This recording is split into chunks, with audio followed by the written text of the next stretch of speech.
नमस्कार दोस्तों, इस वक्त हम पहुंचे हैं सरकारी स्कूल का नाम है राजकीय उच्च विद्यालय डॉक्टर भीमराव अंबेडकर सल्लागढ़ पलवल के अंदर आज ये यहाँ पर एक परीक्षा ली जा रही है। परीक्षा भी कैसी की पाली भाषा को लेकर पहली बार हरियाणा के अंदर पलवल ज़िले के अंदर ये परीक्षा ली जा रही है।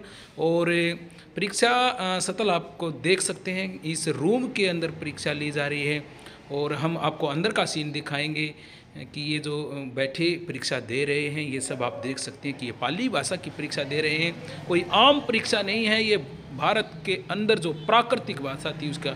अब दूसरे रूम के अंदर लेकर चलेंगे, हम आपको दूसरे रूम का सीन दिखाएंगे। ये आप देख सकते हैं कि इस रूम के अंदर ये दूसरा रूम है। दो रूमों के अंदर परीक्षा ली जा रही है। और इस परीक्षा मैंने जैसे पहले बताया कि भारत सरकार ने पाली भाषा को प्राकृतिक भाषा मानते हुए इस पर जो एक काम बढ़ाया है, इसको ये बात भी कह सकते हैं। और हरियाणा के अंदर ये पहली बार उत्थान फाउंडेशन के द्वारा परीक्षा ली जा रही है। और यहाँ पर आप देख सकते हैं परीक्षा लेने वाले और परीक्षा देने वाले दोनों हैं। हम इनसे बात करेंगे जो कि आज इस सल्लागढ़ पलवल के अंदर ये परीक्षा हुई और आप देख सकते हैं। हम इनसे बात करेंगे, जानना चाहेंगे। जी, आपका नाम क्या है? मैं शेर सिंह बौद्धू, निवासी कच्चा तालाब होडल जी, रिटायर हरियाणा रोडवेज इंस्पेक्टर से मैंने आज पहली बार पाली भाषा का पेपर दिया है। बहुत अच्छा लगा और अच्छी तरह पेपर। सर ये क्यों दिया आज आपने? ये पाली भाषा की शिक्षा का ज्ञान लेने के लिए, पाली भाषा सीखने के लिए ये पेपर दिया गया है। ओके, बहुत बहुत साधुवाद। आपका नाम? योगेंद्र नागलजाट होडल से हैं। आप क्या करते हैं? टीचर हूँ। ये टीचर हैं पेशे से और पाली भाषा का आज एग्ज़ाम देने के लिए आप आए हैं, तो कैसा लगा आपको एग्ज़ाम दे करके? एग्ज़ाम दे करके बहुत कुछ सीखने को मिला है एंड आगे भी हम इसमें बहुत कुछ सीखना चाहिए। अच्छा, बहुत बहुत साधुवाद। तो आपको क्या लगता है पाली में आकर के पढ़ करके इसको आपको क्या मतलब फ़ायदे मिलेंगे आगे चल करके, ऐसा कुछ जानकारी? एक तो हमारी जो भाषाएं हम जानते हैं उनमें एक नई भाषा ऐड हो जाएगी। जो हम जानते हैं उनमें एक भाषा जुड़ जाएगी कि हम पाली भाषा को भी हम जान सकते हैं। और उससे साधुवाद के बारे में, ध्यान के बारे में, भगवान बुद्ध के बारे में जानने को हमें मिला है। बहुत बढ़िया साधुवाद। यहाँ पर काफ़ी देखिए जेंट्स के साथ साथ में हमारे बेटियाँ और महिलाएं भी साथ में हैं, तो मैं उनसे भी पूछना चाहूँगा कि आज जो आपने ये परीक्षा दी है, क्या नाम है आपका?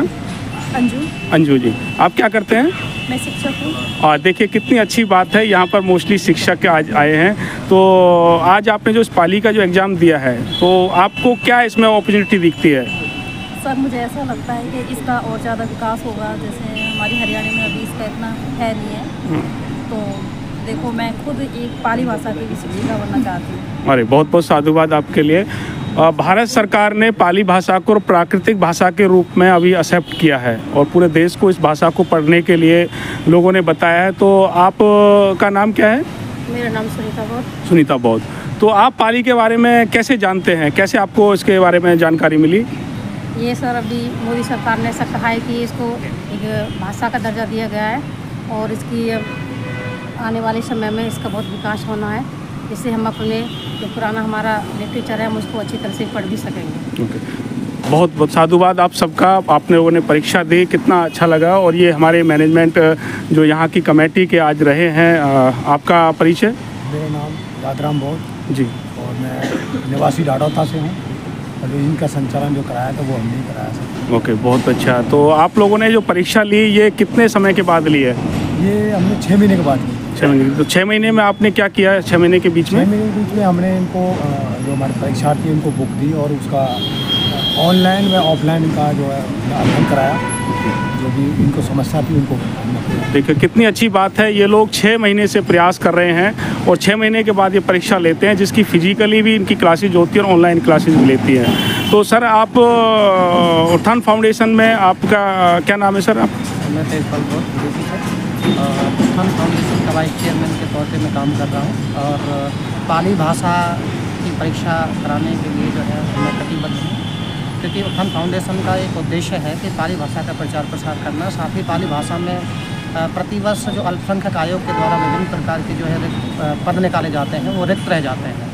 हम ये चाहते हैं कि आवेदक आएँ कम से कम और वो पद रिक्त ना रहें और युवाओं को रोज़गार मिले और शिक्षण का कार्य निरंतर चलता रहे पाली भाषा में भी। और क्योंकि तथागत बुद्ध का जो संदेश है उससे पूरा विश्व जो है जानना चाहता है, उसको पूरा विश्व जानता भी है। और क्योंकि भारतवर्ष में उसका प्रचार प्रसार कम हुआ है, पाली भाषा में वो जातक कथाओं को लेकर लगा लीजिए, या बुद्ध की कथाओं को लेकर लगा लीजिए, या बुद्ध के जीवन के बारे में लगा लीजिए। और साथ ही साथ बौद्ध धर्म के अनेक ग्रंथ जो है पाली भाषा में है, आज भी हैं। पुरातत्विक अवशेषों को पढ़ने के लिए कई बार हम अजंता एलोरा की गुफाओं में जाते हैं या कहीं भी बुद्धिस्ट स्थलों पर जाते हैं, तो वहाँ की चीज़ों को पढ़ने के लिए हम कई बार ये सोचते हैं कि इस पर लिखा क्या है, हम समझ नहीं पाते। तो इस बार हमने ये मन बनाया कि क्यों ना हम पाली भाषा का प्रचार प्रसार करें। अधिकांश जितने भी पर्यटक जाते हैं, कल को जितने परीक्षार्थी आए हैं, ये सभी वहाँ जाएंगे तो कम से कम ये पढ़ सकेंगे कि वास्तव में हमारे देश का जो वास्तविक इतिहास क्या है, बुद्ध के संदेश क्या है, और इस देश के कल्याण के लिए और विश्व के कल्याण के लिए उनका क्या योगदान है। इसलिए पाली भाषा का प्रचार प्रसार जरूरी है। बहुत बहुत साधुवाद वाइस प्रेसिडेंट तेजपाल बौद्ध जी का। आप हैं, क्या नाम है आपका? एडवोकेट जीतू बौद्ध जी। अजय, ये हमने सुना है कि आपका उत्थान फाउंडेशन स्किल्स में भी काम करता है, ये बिजनेस के लिए लोगों को प्रमोट करता है, तो उसमें आप लोग किस तरह से उनकी हेल्प करते हैं? जो minority commission of India Bharat सरकार की तरफ से जो रोजगार स्किल्स डेवलपमेंट और एजुकेशन में अलग अलग फील्ड में जो आते हैं, पेशेवर की क्लासेज होती हैं, अगर किसी को टीचर बनना है या प्रोफेसर बनना है या टेक्निकल में चीज़ें स्किल डेवलपमेंट करके बिजनेस रोल खड़ा भी अपना इंस्टीट्यूट भी चला सकते हैं एक अच्छे पेशेवर का। तो मेरा काम उत्थान फाउंडेशन में लीगल चीज़ों को समझना और समझाना है। सरकार के लिए जो अपॉर्चुनिटी है उनको एक आम आदमी तक कैसे पहुंचाया जा सकता है, ताकि वो एक अच्छे से समझ सके और उनकी जो प्रॉब्लम्स हैं वो भारत सरकार और हरियाणा सरकार के सामने, गवर्नमेंट के सामने सही मायने में गजट और बजट के साथ एक रखी जा सके, ताकि एक अपने ज़िले के अंदर या हरियाणा ज़िले में भारत सरकार में कैसी भी कोई समस्या आती है तो उनको एक तो सही तरीके से उनका अधिकार और उन सरकार के जो अधिकारियों की ड्यूटी है उनको भी ये बताया जा सके कि आपकी ड्यूटी क्या है और उनका एक अधिकार क्या है। बहुत साधुवाद। आप? अमित गौतम जी, उत्थान फाउंडेशन से ही बहुत बहुत साधुवाद। आज जो एग्ज़ाम हुआ है वर्तमान सरकार की, इसकी बहुत बड़ी भागीदारी है। उन्होंने आज जो पहल करी है, वर्तमान सरकार में प्रधानमंत्री नरेंद्र मोदी जी ने पिछले ही महीने कृषि भवन में तमाम बौद्धों को बुलाकर बौद्धों के इतिहास और पाली भाषा को उन्होंने लोगों के सामने लाया है कि पाली प्राकृत इस भारत की प्राचीन भाषा रही है। तमाम शिलालेख आज जो हमें मिलते हैं हमारे वर्ल्ड हेरिटेज जो अभी सेंटर है वहाँ पाली में ही मिलता है।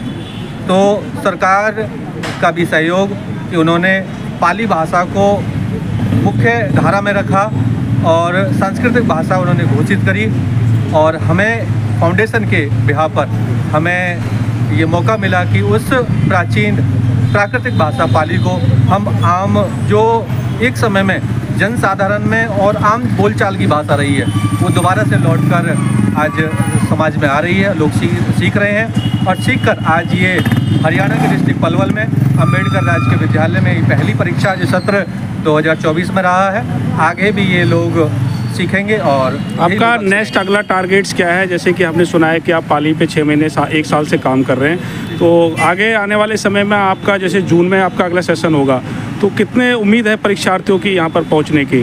बिल्कुल, आज हमारे इस सेंटर पर लगभग 26 से 28 लोगों ने एग्ज़ाम दिया है, और हमारी जो योजना है आगे इस हरियाणा के 4 जिलों में है। जैसा आप देख रहे हैं कि पहला सेंटर पलवल में बन चुका है, सोनीपत, पानीपत और हिसार और ये पलवल 4 सेंटर हमारे इसमें काम करेंगे। लगभग इसमें जो अभी यहाँ ये लगभग 28 लोगों ने, लगभग अगले सेशन में 500 लोग हमारे पास रजिस्ट्रेशन जो आ रहे हैं, लोग रुचि दिखा रहे हैं पाली भाषा को सीखने के लिए। तो कम से कम अगले सत्र में जून 2025 में 500 लोग, 500 विद्यार्थी पाली भाषा का एग्ज़ाम देंगे। बहुत बहुत साधुवाद महासचिव अमित गौतम और पूरे उत्थान फाउंडेशन की टीम और जितने भी परीक्षार्थी हैं उन सबका बहुत बहुत साधुवाद। और हम लोग सब लोग आप लोगों से सबसे उम्मीद करते हैं कि आप लोग यूं ही अपनी प्राकृतिक भाषा को बढ़ाते रहें, और जो भारत सरकार की जो एक नई एक पहल है उसमें भी आप लोग ऊर्जा देने का काम करें। बहुत बहुत साधुवाद आप सबके लिए। जय भीम।